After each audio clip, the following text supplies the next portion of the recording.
Hi, I'm Kevin, And I'm Amanda. and we are serving up All that jam.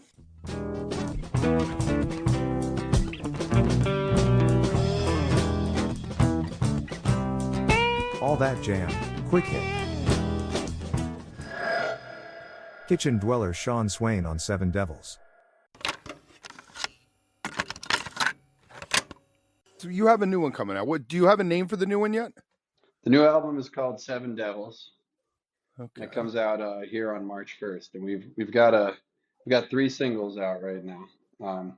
Seven Devils, the title track, and a song called Pendulum, which Joe wrote, and a kind of a cowboy lament called The Crow and the Raven, which I wrote actually in 2018.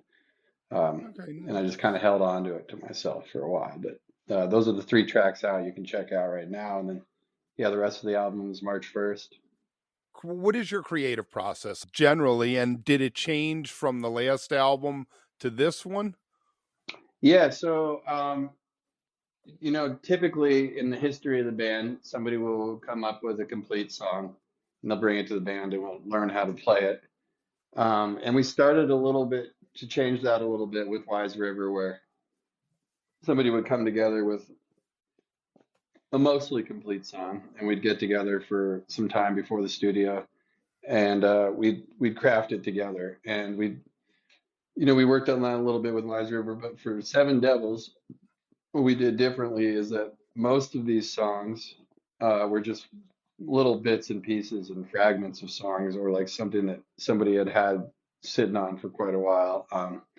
And over several months, we came together and crafted them into full songs. And then when we got into the studio with Glenn Brown, who produced this one, more of that even took place. And in the past, we've usually done like 5 days in the studio, top to bottom, album done. This one was so much, uh, just such a longer and more comprehensive and just ultimately, to me, a very fulfilling process. We went in as a band for 10 days straight. Well, actually, we'll start with we did 3 days of pre-production uh, with Glenn and all of us together. And then we went into the studio for 9 full days. And then we departed. And then each one of the band members went back individually for 5 days each at some point throughout the next year. And then at the end of all of this, we all went back in for another 5 days.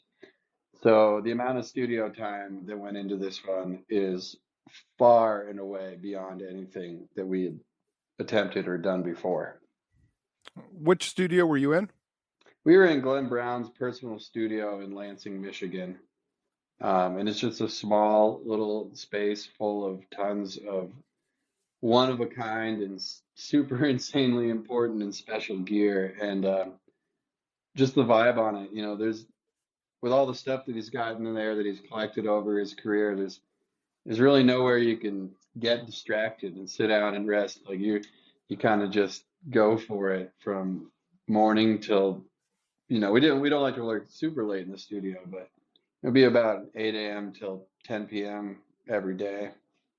And yeah, it was very awesome to create in that kind of setting with a lot of stuff wasn't created before we got into the studio, and it kind of came to there, which was new for us, and I think really cool to do it that way. No, is this a direct to digital or did it go analog digital? The recording. He, this is all pretty much direct to digital. Um, he would record everything on a sidetrack through a Leslie, so at any point he could bring that in and add it in. But no, there wasn't anything done to tape with this one. We've never done that before. I'd be pretty interested too. Well, yeah, I've talked to a band named Frankie and the Witch Fingers, and they were talking about that they did it digital and then put it onto analog, and I was like, does that is it even worth going back to the analog after, because the digital has made it into the steps instead of the wave? Yeah, totally. Yeah, I've never really heard of anyone doing that. I know that Billy Strings recorded Home all to tape first, and then I think they brought it from tape to digital. But I haven't heard of it going back the other way like that. Well, so thinking about the album, what do you see as the hits off of it? What's going to be the banger? Man, I don't know. I like all the tracks very much. I It's hard to pick one. I'm really proud of a couple of the songs I have on there, but the single that's out right now, this song, "The Crow and the Raven," I'm probably more proud of that song on a personal level than anything else I've recorded. But to pick one song to say it's going to be the best would be really hard. I think that they're all pretty awesome in their own way. A lot of them tell a different story. We have a couple songs that Max put together that kind of follow the story of Montana's first governor. I think that's very cool. I'm a big history nerd. And then Seven Devils itself touches on a lot of introspective ideas, as well as the idea of Seven Devils is that there's these physical locations all over the country that are named Seven Devils, whether it be a mountain range in Idaho or like, you know, somewhere in the southeast and all this stuff. And that all becomes from a lot of Native American lore, and I think that's very cool. So yeah, I don't know. It's really hard to pick one. I mean, I just on a personal level, I'll just say that I'm just really proud of the Crow and the Raven for sure. I think that everybody's really proud of their stuff, and I'm really proud of everybody's songs as well. It's really stoked for people to hear this, and I would say I hope that people listen to the album from the top to the bottom, like listen to it all the way through, because it's kind of put together in a way that's supposed to take you on this path. So, do you want to have a real hit? Like, would you want to have a song that propelled you to the next level because of that song? Max and I were just talking about that the other day. And I would say absolutely if it happens. But I probably won't spend my whole career trying to make that one song happen. If it happens, it happens. And that would be very cool. But I don't have desire for fame or, tons of money. Right. I just like I said, being able to do what I do and make a living, and because I also enjoy my life outside of touring, and I feel like sometimes if you become too big or too famous or something, you just lose the ability to like live any other lifestyle. Mm-hmm. Yeah, Bill Graham said it was a dragon eating its tail.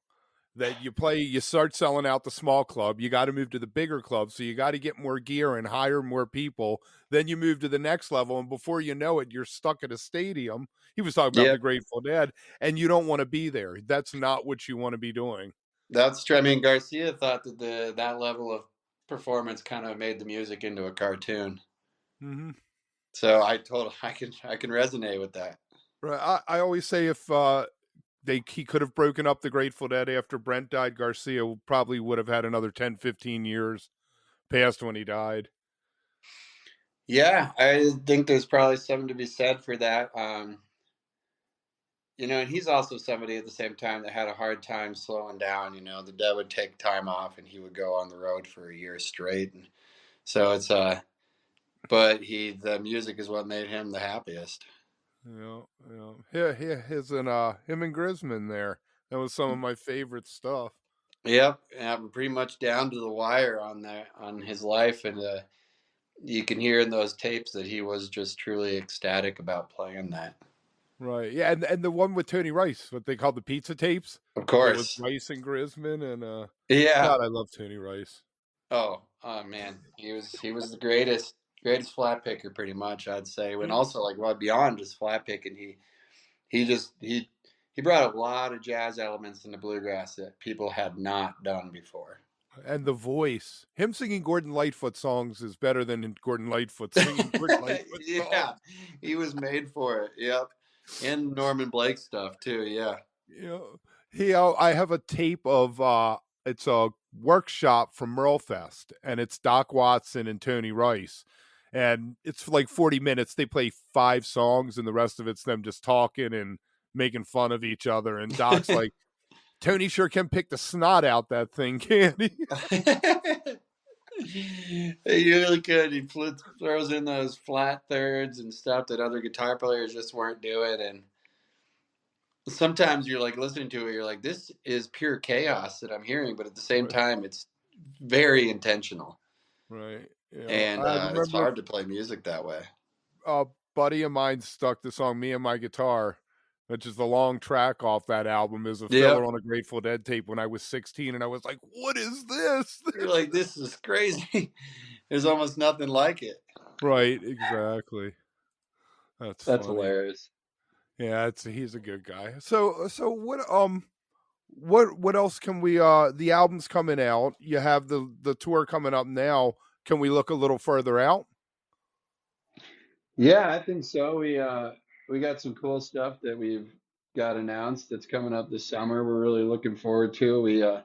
We're kind of taking this summer season, and we're taking a little bit of a step back from playing every single festival that comes across, and we're trying to do a little bit more of our own thing by doing kind of multi-night runs in spots that we like. And so the idea kind of came across as like we should do 7 cities for 7 devils.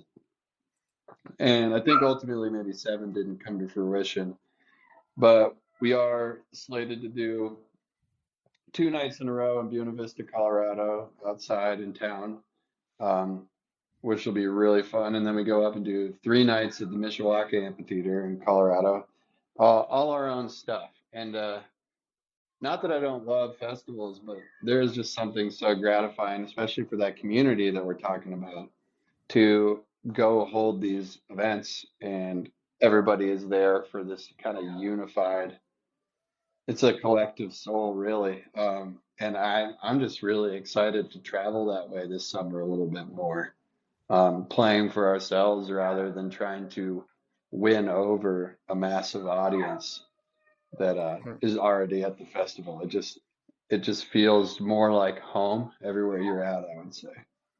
I call the cities and the multiple nights the widespread panic model. Totally. Yeah. Which I love. There's a lot to it. Yeah. That's the future, I think, because it's not even economically feasible. I mean, to go on the road for these long trips. How many bands have been canceling tours? And it's a really different market than it was, and whole economy than it was before COVID shut everything down for a little while. Right now, it's harder than it's ever been to sell concert tickets, and I don't know what the answer for it is. There's a lot of question on inflation and there not being enough money in the industry, and then having to charge more for tickets that people don't have money for right now because the whole country is kind of feeling that. So it's definitely an interesting place to be at for live music, and one of the most difficult times to tour, if not the most difficult time to tour, because the cost of touring definitely didn't come down. It's only increased. And that'll continue to happen. But like all good things, it'll find a way. And people still need music. They always will.